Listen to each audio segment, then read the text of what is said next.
Dans un contexte de crise politique profonde au Togo, la dynamique Monseigneur Kpodzro, DMK, et le Front de Libération Nationale, FLN, ont participé aux concertations de l'opposition les 10 et 14 mai 2025 à Lomé, visant à unir les forces contre la Ve République, jugée illégitime et anticonstitutionnelle.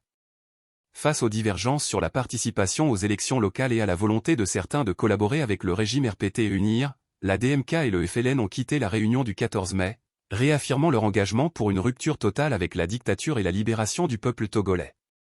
Ils appellent à une synergie des forces patriotiques pour restaurer la souveraineté intégrale du Togo. Lecture. Communiqué de presse conjoint du 15 mai 2025 de la dynamique Monseigneur Kpodzro, DMK, et du Front de Libération Nationale, FLN, sur la concertation de l'opposition togolaise les 10 et 14 mai 2025 au siège de la CDPA à Lomé. Togo. Quel destin, anéantir ou libérer le souverain peuple togolais? Conformément à l'esprit et à la lettre de leur communiqué du 9 mai 2025, une délégation de la dynamique Monseigneur Kpodzro, DMK, et du Front de Libération Nationale, FLN, a pris part le samedi 10 mai et le mercredi 14 mai 2025 à Lomé au siège de la CDPA à Lomé sur invitation de la dynamique pour la majorité du peuple, DMP, à la rencontre de concertation pour une action collective contre la Ve République.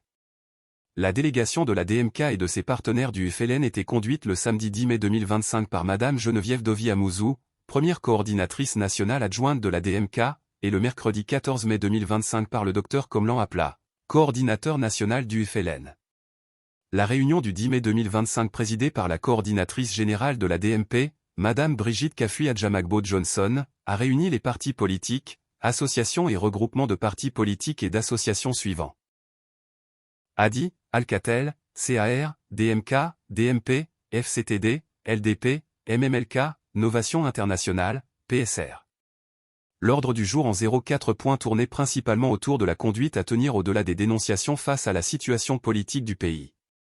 Après l'unanimité faite sur la pertinence de l'initiative et les félicitations adressées aux initiateurs, à l'entame de la rencontre, la délégation de la DMK et du FLN a fait savoir à l'assistance que dans la sagesse africaine, on ne refuse pas une invitation mais on vient écouter, et qu'elle a vu venir la fumée et a crié pour qu'on éteint ensemble le feu mais personne n'a répondu à l'appel jusqu'à ce que tout soit consumé.